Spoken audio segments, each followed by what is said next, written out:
Alright, so welcome back. Today we're going to be talking about visual balance, and another way of thinking about visual balance is exploring what is also referred to as visual weight. And through this process, we're also going to be thinking about different ways of composing and organizing our overall compositions in order to create visual engagement for the viewer.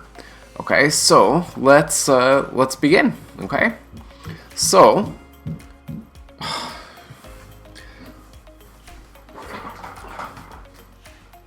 who's making all of the noise? Guys! Who's making the thumping noises?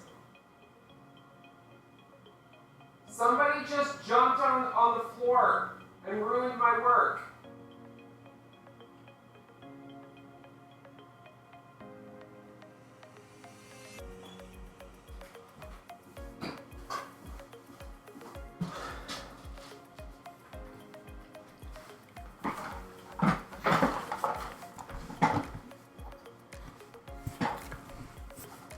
Alright, so welcome back. Today we're going to be taking a look at visual balance, which is a way of thinking about the compositional organization of an image or an artwork.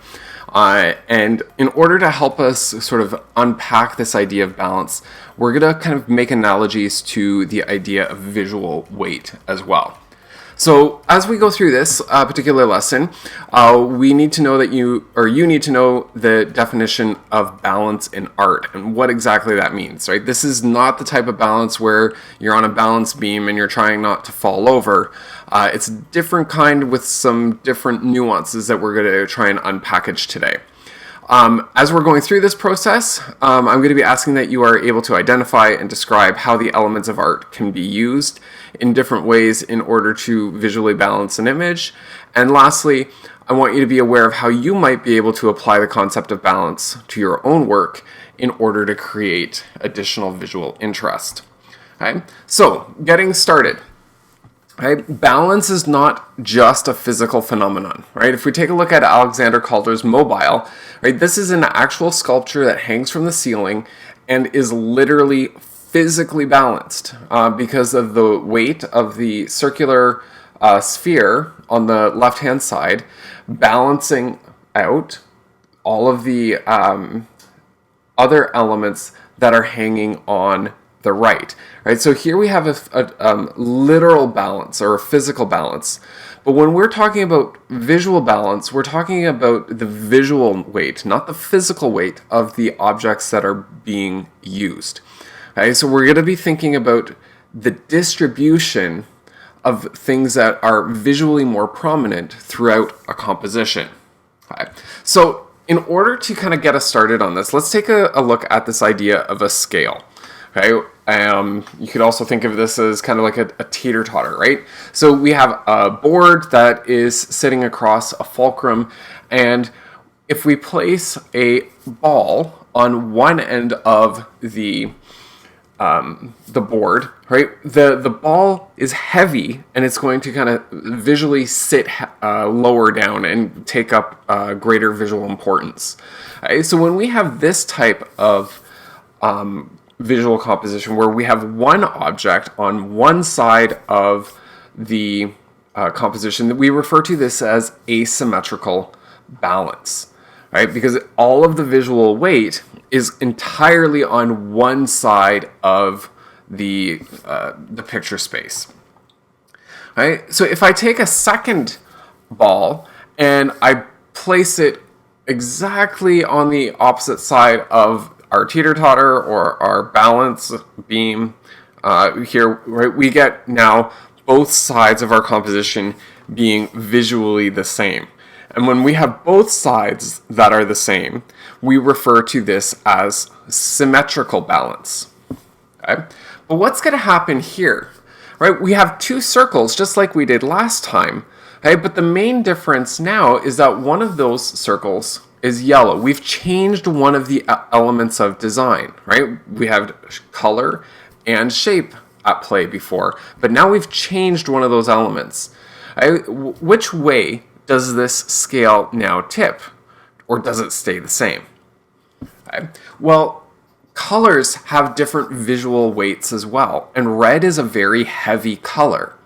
Okay, so what ends up happening here is even though the size of the circles are the same, the colors provide enough of a shift in weight in order to recalibrate the visual balance of the entire composition.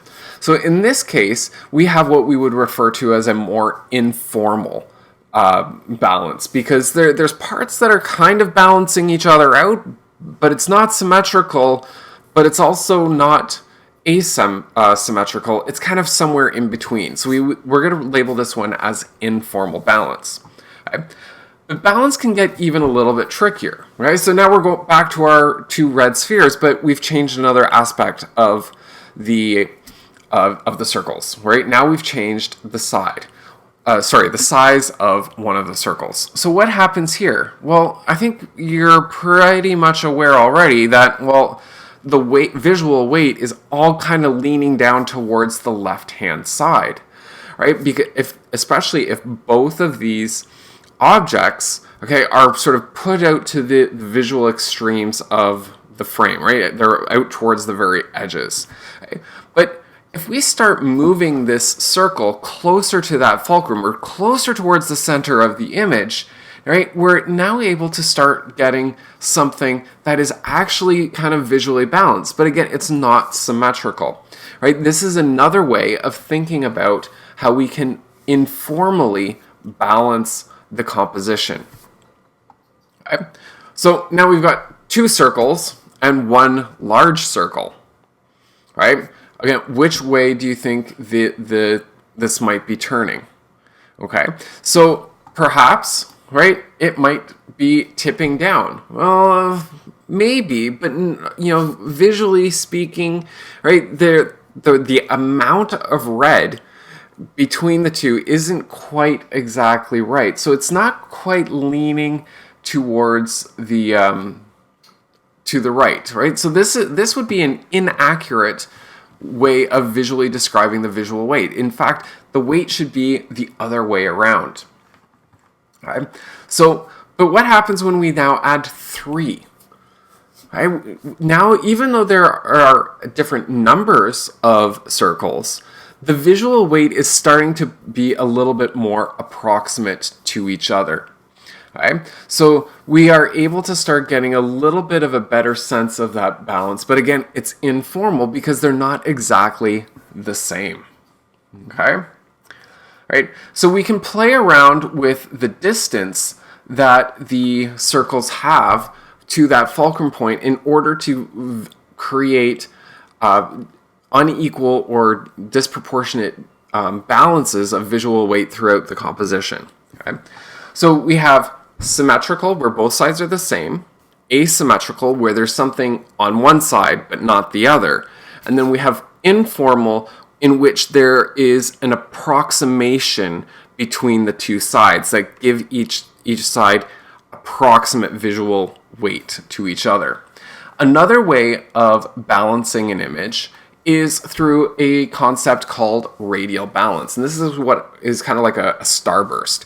So if we think of how in the very center, right, we have our point of origin, and then everything else kind of radiates or expands out from that central point, right? And it gets sort of larger and larger as we go. Okay? So we have 4 types of balance: radial, informal, symmetrical, and asymmetrical.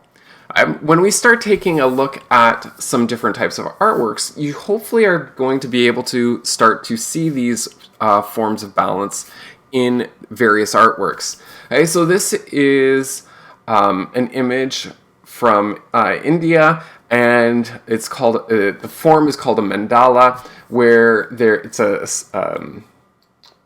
includes sort of sacred elements within the image, right? And from here, you can kind of get a sense that there's symmetrical balance, right? Because we begin to see that there could be a line of symmetry up and down through the center, right? There's a line of symmetry that we could kind of go side to side.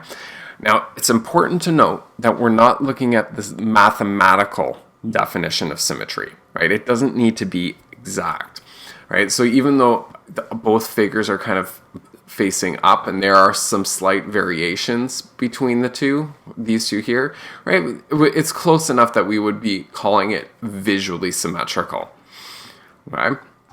But we could also say that this is kind of radial because we have a center point and there's visual elements that kind of radiate out from that central point in order to create that point of interest right in the middle.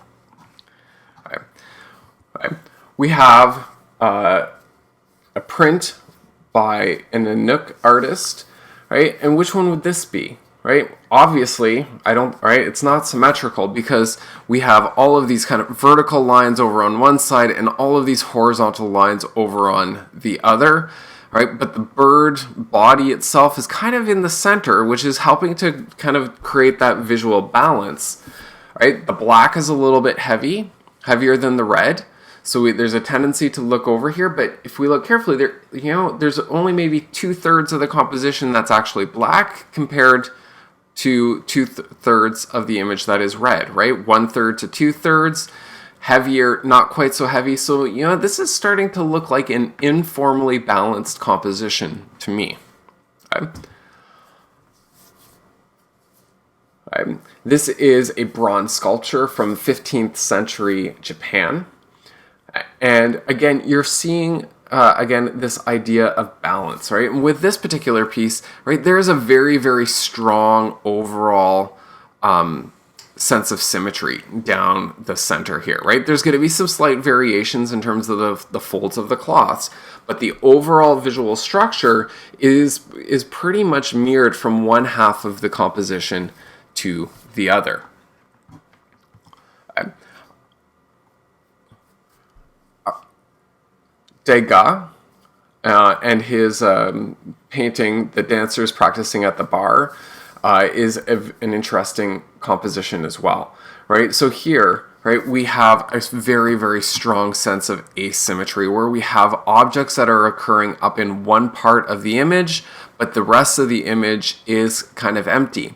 But what's kind of unique about how Degas organizes this image is that the lines of symmetry, right, that we imagine in artworks, right, it's typically up and down, vertical or side to side. He is actually trying to use a line of symmetry that is a little bit more diagonal that contrasts the angle of the floor. So it's this very sophisticated use of lines in combination of the balance within the entire picture. Okay? When we're talking about balance, we also want to think about other compositional strategies. And one strategy that sort of emerged out of photography is this idea of the rule of thirds. So if we magically, or imaginatively, I think would be a better word, imaginatively divide our image into 3 vertical zones, kind of like this, and then we divide it again into 3 horizontal zones, kind of like that, then we have divided the image up into thirds vertically and horizontally in order to create 9 sort of boxes within. Right? And we can go one step forward, and we're just going to take note that there are 4 points of intersection where the lines cross each other. Right? And where these lines cross each other, okay, can become really good, strong focal points or places to put the focal point in order to help create that overall sense of visual balance. Right? In this case, right, we have a lot of visual weight that follows the 1/3 line this way, right? Whereas this side of the composition is kind of empty, right? But also the main points of that first boat also hit on these specialized points, which create visual engagement and is a very strong compositional strategy to be using. The last strategy that we're going to be taking a look at is the idea of quartering, right? And similar to the rule of thirds, we're dividing up the picture space. This time we're just dividing it into 4 parts.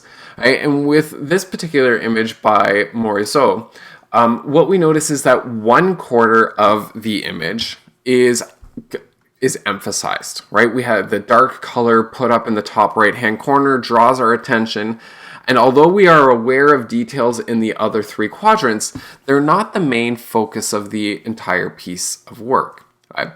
So we can, when we're quartering, the idea is that it's kind of like a 3-to-1 ratio. So if we take a look at another image, this is a Dutch landscape with a windmill. What we see here, this Dutch artist using is the rule of quartering, but this time he's kind of filling up 3 of the 4 spaces and leaving 1 space kind of empty in order to create a space for visual rest.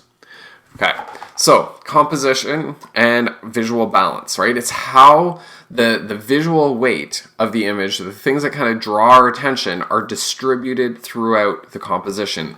And we have 6 kind of strategies that we're going to think of.